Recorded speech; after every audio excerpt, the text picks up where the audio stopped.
Well, good day, everyone. I hope you are all busy working with the materials available to you on the web page.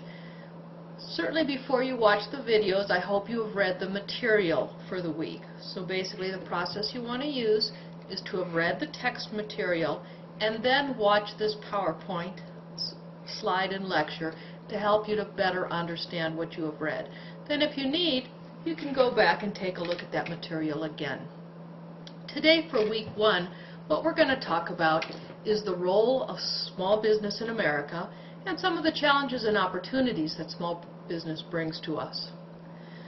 Let's start by looking at what is a small business. We see that the term for small business varies across countries.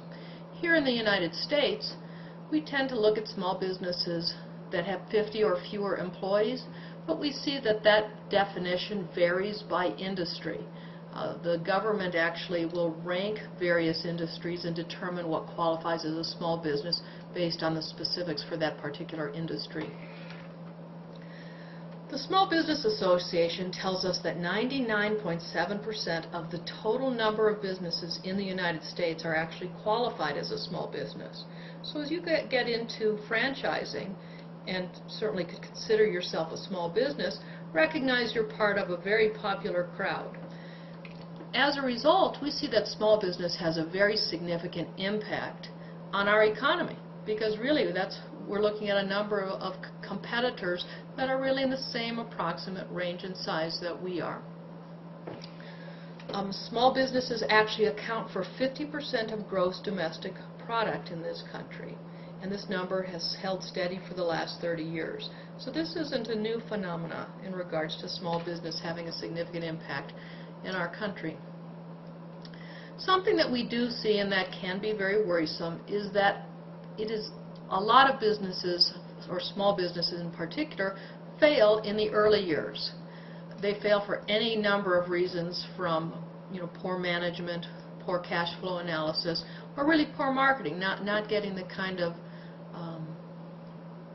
revenue that they're hoping to get. They're not getting the customer draw, or the competition is pretty fierce.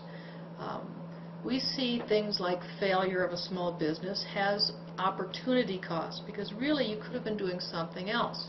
So it's really important that you spend a significant amount of time learning how to run your business effectively. The primary reasons that small businesses fail can usually be grouped into 3 different categories. We see things like managerial inadequacy, financial issues, and industry issues.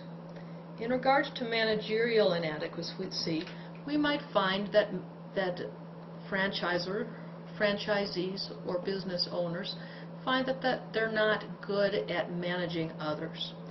And because particularly when small businesses need to be open for an extended period of time, we're also somewhat dependent on other employees. So if we're not managing them effectively, then they can be actually at some level turning away our customers, probably inadvertently. But it's important to learn how much control we should give to our employees and how much we keep to ourselves. We want to be aware of things like how much inventory and product we're bringing in so that we don't have a lot of loss, and we want to make sure that we're on top of the day-to-day operations. When we start looking at financial inadequacy, again, it could be coming back to things like cash flow. Were you aware of how much money you would need to pay your bills this month, and what your expenses would be, maybe for things like inventory or the electric bill, or any other myriad of expenses that small businesses see that they have to face, not the least of which is leases or employee salaries. And then finally, and this one we have probably the least control over, it's industry concerns. If the economy changes, and many of us have seen, in fact many of you might be joining a small business because the economy has been a challenging place to find a job lately, but as the economy changes, particularly if it impacts the industry we have chosen, sometimes we're going to struggle a little bit more.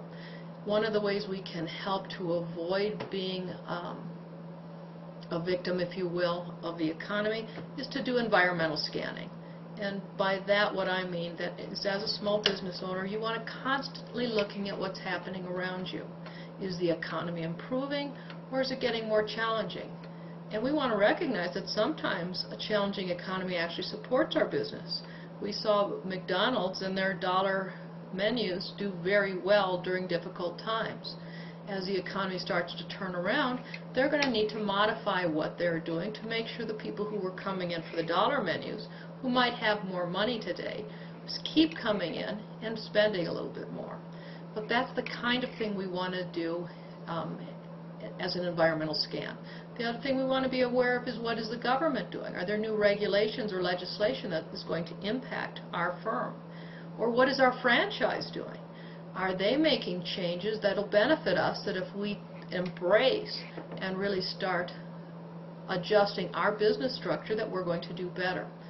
Again, those are the three primary areas. You can learn more about that in your text. Some of the things that we look at in terms of risks with small business include things like opportunity cost. We touched on that just a little bit earlier. When we talk about opportunity cost, we're really saying, if you've chosen to embrace your franchise, which is fabulous and what we're really planning to do here, what could you have been doing if you hadn't been a franchisee? And in many cases, maybe you had an opportunity to have a full-time job where you'd be getting a weekly paycheck. Maybe the money that you invested in the franchise would have been invested in something else. What we have to recognize is what we gave up in order to pursue our franchise operation is an opportunity cost. That being said, we want to make sure we're fully committed and engaged so that we maximize the potential of our franchise, because otherwise that opportunity cost was really poorly invested.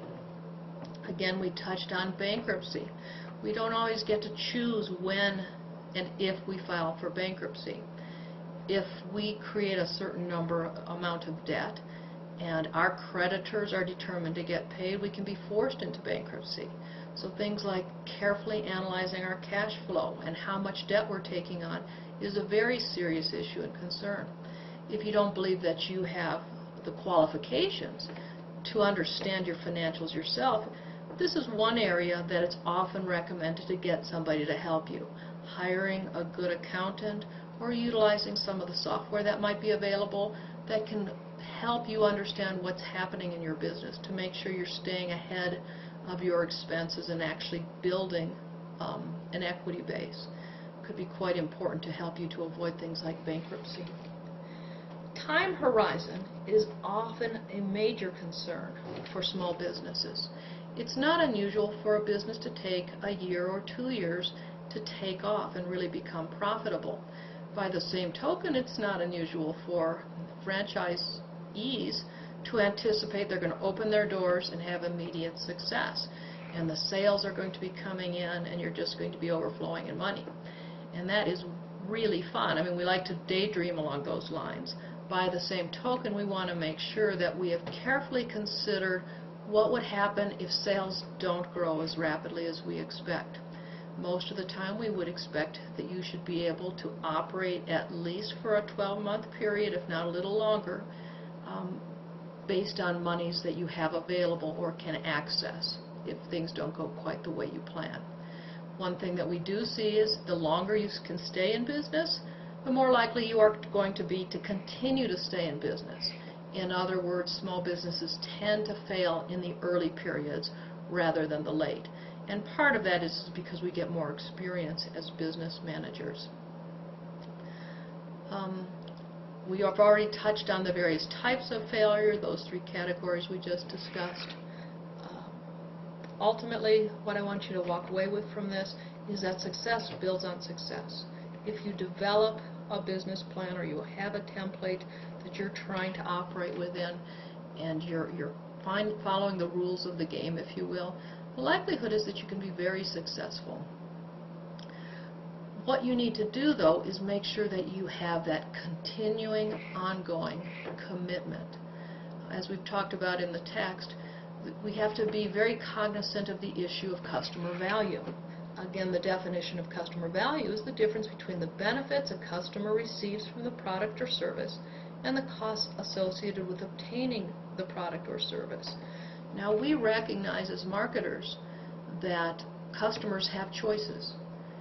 let's say that we are selling massages, or maybe we're selling sandwiches. There are other competitors, usually very close and within, the market range of most customers, where they can choose whether to go to our store or to go to a competitor's store. And we want to make sure that we are a bigger value, that they choose to come here, or at least put us as in part of their mix.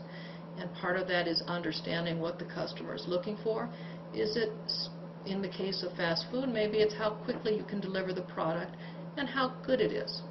In the case of a massage, it might be the ambience of the massage room, or how good the masseuse is.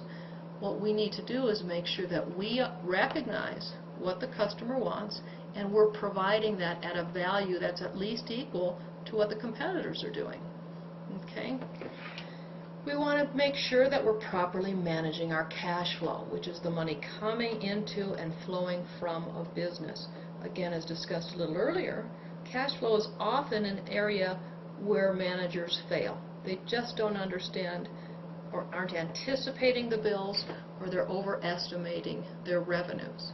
And so you must keep a very close control on what's happening with that revenue and the bill side, and make very rapid adjustments if it's not going the way you think it should.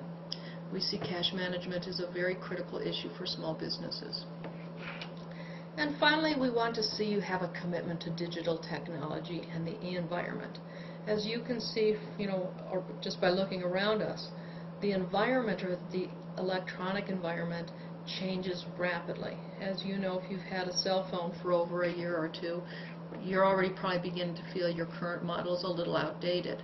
There are so many wonderful tools out there that can help us to manage our franchises. Many of those are provided by the franchisor, but it requires embracing technology and being willing to continually adapt and to the new software and whatnot that's available out there. Long story short, if you're committed, if you utilize the tools that are available to you and that the franchise is providing, if you're willing to do your environmental scanning, talk to your customers, find what they're looking for, success is within your grasp. I hope you find that it's within your grasp. Good luck, and you have a great day. Thank you.